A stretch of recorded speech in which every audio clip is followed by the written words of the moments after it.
Amen, amen. Que le Seigneur soit loué. Ah, je bénis Dieu. Alléluia. Nous pouvons ouvrir nos Bibles dans les livres de Matthieu, au chapitre 9, à partir du verset 35 jusqu'au verset 38. Merci Saint-Esprit. Alléluia. J'ai dit Matthieu 9, 35 à 38.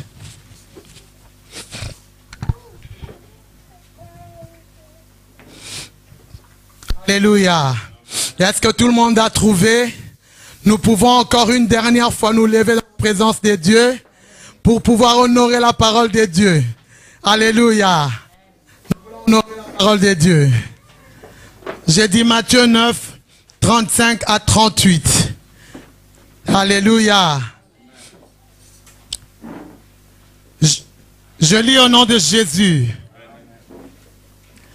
Jésus parcourait toutes les villes et les villages, enseignant dans les synagogues, prêchant la bonne nouvelle du royaume et guérissant toute maladie et toute infirmité. Voyant la foule, il fut ému de compassion pour elle, parce qu'elle était languissante et abattue, comme des brebis qui n'ont point de berger. Alors il dit à ses disciples, « La moisson est grande, mais il y a peu d'ouvriers. Priez donc le maître de la moisson d'envoyer des ouvriers dans sa moisson. » Parole du Seigneur. Amen. Est-ce que nous pouvons reprendre nos places? Excusez-moi. Tout ce mois de juillet, nous avons un thème. Amen. Nous sommes en train de parler de l'amour. Alléluia. Nous sommes en train de parler de l'amour durant tout ce mois de juillet. Ah, nous avons été bénis par les serviteurs de Dieu qui m'ont précédé ici. Le Seigneur nous a vraiment parlé et il est en train de nous instruire tous les jours sur l'amour. L'amour de Dieu, l'amour du prochain et l'amour de l'œuvre de Dieu. Alléluia. Et l'amour en général qui cadre avec la parole de Dieu. Alléluia. Et lorsque j'étais en train de prier, j'ai entendu une phrase dans mon cœur. Ça sera notre sous-thème d'aujourd'hui. Il fut ému de compassion. Alléluia. J'ai dit, notre grand thème, c'est l'amour. Notre sous-thème de ce matin, c'est « Il fut ému de compassion ». Amen. Lorsque j'étais en train de méditer cette parole, je commençais par le premier chapitre. Je vous assure que j'ai lu, relu, mangé, avalé, parce que c'était une parole qui m'a fort touché. Alléluia. À partir du premier verset, on dit ceci. Jésus étant monté dans une barque, traversa la mer et alla dans sa ville. Alléluia. Lorsqu'il est allé dans sa ville, dès qu'il est entré dans la ville, la Bible nous dit qu'on lui amena un paralytique. Alléluia. On lui amena un paralytique. Et Jésus avait guéri cette paralytique. Et lorsque nous lisons le verset 9, nous voyons, Jésus continue à faire des miracles. Après, toujours dans le verset 9, lorsque tu lis un peu plus bas, il appelle Matthieu à son service. Lorsque tu lis un peu plus bas, on nous parle d'une femme qui était atteinte de la perte de sang pendant 12 ans. Et le Seigneur le guérit. Toujours dans le même verset, on nous dit que pendant qu'il était en train de traverser, un homme est venu vers lui pour lui dire que ma fille est décédée. Jésus est allé, il a prié pour lui et il a été guéri. Alléluia. Toujours dans le même verset, je vous assure, j'essayais de comprendre, je disais non. Jésus, il est vraiment amour. À aucun cas j'ai entendu, il a dit je suis fatigué. Lorsqu'on l'appelait, il venait. Et plus loin, lorsque tu lis, tu vois qu'on lui a amené, il y a 2 aveugles qui se sont approchés de lui. Il leur a demandé qu'est-ce que vous voulez que je fasse pour vous. Ils voulaient recouvrer la vue. Jésus a prié pour eux. Ils ont recouvert la vue. J'ai lu 9 miracles que le Seigneur a fait dans les livres de Matthieu. Alléluia. 9 miracles le même jour. Sans compter ce qu'on n'a pas cité. Et dans le verset 36, on nous dit, voyant la foule, il fut ému de compassion. Donc il n'y avait pas que les gens qui le suivaient, il y avait aussi la foule qui le suivait. Alléluia. La foule le suivait. Jésus fut ému de compassion. Notre premier point de ce matin, ça sera: Jésus ne faisait que du bien tout autour de lui. Il ne faisait que du bien. C'est ce que la parole de Dieu nous dit. Lorsqu'il marchait et qu'il y avait quelqu'un qui souffrait, Jésus faisait du bien. Au début, nous avons dit que notre thème, c'est ému de compassion. Alléluia. Mais c'est quoi la compassion? La compassion est différente de la pitié. Amen. La compassion est différente de la pitié. Tu peux avoir pitié de quelqu'un et ne rien faire. Osuki kakana. Eh, mawe. Hein? Mais tu ne fais rien. Mawa, et puis tu fais quoi? Mais la compassion nous pousse à faire du bien. Alléluia. C'est au fait la pitié, mais qui nous pousse à faire du bien. C'est ça la compassion. Lorsque tu as la compassion pour les âmes, lorsque tu as la compassion pour les gens, tu ne peux pas t'arrêter seulement au point de t'exclamer « Eh pitié, hein, eh maouais, et pourquoi telle circonstance l'arrive ?» Non, tu dois chercher à faire quelque chose. Dieu a mis en nous des capacités. Dieu a mis en chacun de nous des dons, des talents qui peuvent servir à d'autres personnes. Ne dis pas que je n'ai rien. Ne dis pas que je ne peux rien faire. Même ta prière peut faire du bien à quelqu'un. Alléluia. Ta prière peut faire du bien à quelqu'un.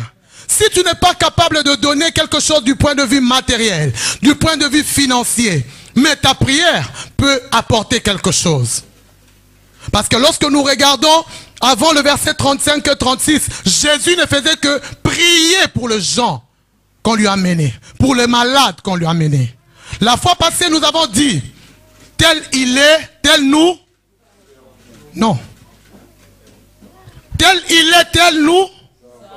Pas nous serons. La Bible ne nous dit pas ça. La Bible nous dit, tel il est, tel nous sommes. Si Dieu est bon, nous sommes appelés aussi à être bons. Alléluia. Si Dieu est compatissant, nous sommes appelés aussi à être compatissants. Amen. Tel il est, tel nous sommes. Nous devons ressembler à Jésus. Alléluia. Amen. Et la Bible nous dit, voyons la foule. Voyons la foule. Jésus a d'abord vu. Alléluia. Il a d'abord vu. Avant de donner l'ordre, Jésus a d'abord vu. La fois passée, nous avons dit ceci. Il y a des personnes qui écoutent, mais qui n'entendent pas. Alléluia. Il y a aussi des personnes qui regardent, mais qui ne voient pas. Je ne sais pas si je me fais comprendre. Tu peux voir, tu peux regarder et ne pas voir. Mais ce matin, j'ai une question à nous poser. Qu'est-ce que nous voyons tout autour de nous? Qu'est-ce que tu vois tout autour de nous, de toi? Parce qu'avant de faire quelque chose, tu dois d'abord voir. Et lorsque je suis allé dans les dictionnaires, on me dit, voir, c'est percevoir avec les yeux. J'ai dit, ah, voir, c'est percevoir avec les yeux. Donc j'ai vu le mot percer dedans. Tu dois d'abord percer, et puis tu vois, et puis tu apportes la solution. Alléluia. Jésus, en tant qu'homme, il était homme solution. Comme tel que lui il est, tel que nous sommes, nous aussi nous sommes appelés à être des hommes solutions. Amen. Vous ne m'avez pas compris. Jésus, dans son humanité, il était compatissant. Il est compatissant. Alléluia. Il est compatissant. Si Jésus est compatissant, nous aussi nous devons être compatissants. Jésus, lorsque tu lis la parole de Dieu, on nous dit ceci. Il faisait du bien, n'est-ce pas? Il faisait du bien. Donc toi aussi tu dois faire du bien. Si Jésus était un homme solution, Toi, comme tu les ressembles, comme tu es comme lui, toi aussi tu dois être un homme solution. Tu dois être une femme solution. Tout autour de toi, tu dois apporter la solution. Bien-aimé, il est temps que nos familles sachent qu'on a Dieu. Il est temps que le monde qui nous entoure sache qu'on a Dieu. Lorsqu'il y a un problème dans ta famille, il est temps qu'on s'approche de toi pour qu'on dise que celui-là, il a la solution. Alléluia. Vous savez, même un conseil, je vous assure, un conseil peut sauver la vie de quelqu'un. Je me rappelle, il y a des années passées, j'avais croisé une femme. Il avait des problèmes sérieux dans son mariage. Il était séparé avec son mari pendant 7 ans. Moi j'ai dit toujours, pour des bêtes trucs. Alléluia. Des choses vraiment viles. Lorsqu'elle t'explique, toi-même tu ne comprends pas. Vous savez, il y a d'autres séparations. Oh non, parce qu'il avait dit qu'il y avait une mouche là. Moi j'ai dit qu'il n'y a pas de mouche. Alors nous nous sommes discutés. Alors j'ai dit non, toi vas-y. Moi aussi, voyez, c'était comme ça. Alléluia. Et le Seigneur m'avait mis à cœur de parler avec elle. J'ai parlé avec elle. Elle s'est rendue compte que durant 7 ans, qu'elle était dans les ténèbres. Qu'elle ne comprenait pas ce qui lui arrivait. Elle-même, elle s'est dit, je ne sais pas pourquoi on est arrivé à ce point. Et pendant cette période-là, l'homme était toujours en train de lui supplier pour qu'il puisse revenir à la maison. L'homme, de fois, il dormait sur la rue dans la voiture. Alléluia. Je lui ai dit, maman, vite, va le prendre, fais-le retourner à la maison. Alléluia. Vite, je te dis, ne tarde plus. Parce que comme tu m'as parlé là, Dieu voulait que tu me parles. Ah, aujourd'hui, je bénis les seigneurs. Ils sont ensemble. Amen. Alléluia. Ils ont renouvelé leur vœu de mariage. Ils sont ensemble. Nous devons être des hommes et des femmes solutions. Je disais que tu peux écouter. Mais tu peux écouter sans entendre. Mais aujourd'hui, les seigneurs nous appellent à entendre. Alléluia. Le Seigneur nous appelle à entendre, pas seulement à écouter, pas seulement à regarder, mais le Seigneur nous appelle à voir ce qui se passe autour de nous. Qu'est-ce qui se passe autour de toi? Qu'est-ce qui se passe autour de ta famille? Dieu t'a établi comme étant intercesseur dans ta famille. Ta famille est déchirée, ta famille est divisée, ta famille a des problèmes. Et toi tu es là, tu te dis chrétien, tu ne fais rien. Tu dis, oh Makambouane est talingate. Non, c'est ton problème aussi. Ce n'est pas pour rien que Dieu t'a mis dans cette famille-là. Ce n'est pas pour rien que Dieu t'a mis dans cette ville-là. Tu peux habiter une ville, on te dit, non, non, non, dans cette ville, on n'aime pas prier. Dans cette ville, il y a ceci. Dans cette... Mais toi, qu'est-ce que tu fais? Est-ce que tu vois ce qui se passe autour de toi? La Bible nous dit, Néhémie, quand il a entendu que ses frères étaient en train de mourir, qu'est-ce qu'il a fait? Il est entré en jeûne et prière. Alléluia. Il a déchiré ses vêtements. Il a dit non, non, non, non, non, non, non, non. Pour mes frères, je vais intercéder. Mais toi, aujourd'hui, tu vois des choses qui se passent tout autour de toi. Tu es insensible. Je ne viens pas pour te condamner. Je ne viens pas pour te juger. Peut-être que tu es insensible à cause de tout ce que tu as vécu. Alléluia. Parce que je sais que le problème peut nous frustrer aussi. Nous sommes des humains. Les problèmes peuvent nous frustrer. Il y a beaucoup de gens qui disent, non, non, j'ai tellement fait du bien. On me rend que le mal. Maintenant, ça suffit. Continue à faire du bien. Continue à faire du bien. La Bible nous dit que ne vous y trompez pas. C'est qu'un homme sème, il le récoltera. Alléluia. Lorsque tu sèmes du bien, attends-toi qu'un jour, tôt ou tard, tu vas récolter les biens que tu es en train de s'aimer. Un jour, il y a un serviteur de Dieu qui est venu nous dire ceci. Lorsque tu fais du bien tout autour de toi, c'est comme une graine que tu mets dans la terre. Vous savez, moi j'habite à côté d'un champ. Amen. Et j'observe beaucoup. Depuis que j'habite à cet endroit-là, je crois que Dieu me parle plus. Parce que je réfléchis beaucoup. Je ne vois pas là, quand est-ce qu'on vient s'aimer ces graines-là. On voit seulement un camion en train de venir labourer, labourer, labourer. Et puis après on voit des traces. Après quelques temps, on voit des petites plantes. D'ailleurs là, ça commence déjà à germer. N'est-ce pas, papa Arthur? C'est ça les biens que nous faisons. Lorsque tu fais du bien, laisse ce bien-là sous terre. Alléluia. Ne viens pas le remuer en disant non, j'ai trop fait du bien. Alléluia. Tu dois continuer à faire du bien. Tu dois continuer à faire du bien tout autour de toi. Jésus ne faisait que du bien tout autour de lui. Il a vu. Et la Bible nous dit, il fut ému de compassion. Pour ceux qui parlent bien français, quand on dit que quelqu'un est ému, vous savez l'expression, souvent qu'est-ce qui se passe? Il a des larmes qui coulent. Alléluia. Il fut ému.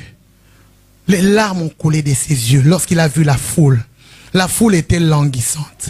La foule n'avait personne. La foule était là en train de le suivre. Il y a des gens qui étaient dans la foule qui les suivaient à cause de miracles. Il y a des gens qui étaient dans la foule qui les suivaient à cause de leur maladie. Il y a des gens qui étaient dans la foule qui chacun avait sa motivation. Mais Jésus n'a pas regardé à ça. Il n'a pas dit que non, non, non, non, non. Je sais, quand vous allez manger, parce qu'il est Dieu. Il connaît les motivations. Amen. Il connaît les motivations. Il y a des gens qui viennent seulement pour quelque chose. Mais Jésus le sait. Mais dans son amour, Jésus a eu compassion. Alléluia. Il a eu compassion de cette foule. Bien-aimés, aujourd'hui je nous appelle. Aujourd'hui je nous interpelle à être des femmes et des hommes avec la compassion. La compassion, c'est l'un des grands signes de l'amour. Lorsque tu deviens insensible à la détresse de gens, lorsque tu deviens insensible à la douleur de gens, il y a un souci. Alléluia. Il y a un souci. Jésus n'est pas resté insensible. Il a dit non, je dois faire quelque chose. Je dois faire quelque chose. Alléluia. Et il a regardé les disciples. Il a dit priez. Priez pour que le maître de la moisson puisse envoyer des ouvriers. Alléluia. Bien-aimés, aujourd'hui je sais qu'il y a beaucoup de problèmes tout autour de nous. Dans nos familles, il y a des problèmes. Dans les églises, il y a des problèmes. Alléluia. Dans les églises, il y a des problèmes. Avant, lorsque nous, on s'était convertis, on fouillait vite l'église. Alléluia. Mais aujourd'hui, je sais que c'est difficile. Mais comme on disait la fois passée, quand il y a du faux, il y a aussi de vrai. Alléluia. Ne dis pas que je n'irai plus prier parce que les pasteurs, moi je connais les pasteurs, ils sont seulement comme ça. Oh, les frères en Christ, ils sont seulement comme ça. Ils sont devenus comme ça. Non, non, non, non, non, non, non, non, non. Ne dis pas que je ne peux pas avoir ce cœur compatissant parce que j'ai trop fait dans la vie. Maintenant, je ne vois pas d'issue. D'ailleurs, depuis ne t'arrête pas. Ma mère disait toujours, les biens que je fais aujourd'hui, si moi je n'en profite pas, demain vous allez en profiter. Je vais parler à un parent aujourd'hui.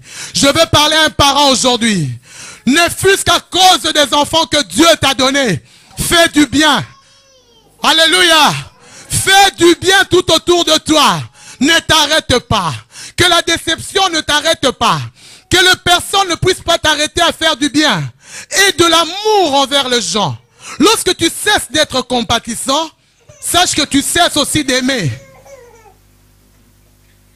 Tu ne peux pas dire que j'ai l'amour, mais non. Alléluia.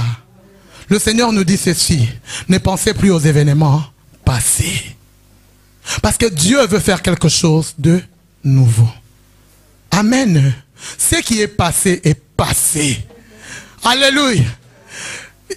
Dans le monde, on dit le passé est passé, le passé ne reviendra jamais.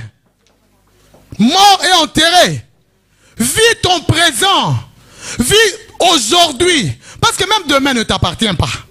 C'est seulement le jour où Dieu te donne là. La minute que Dieu te donne là, qui t'appartient.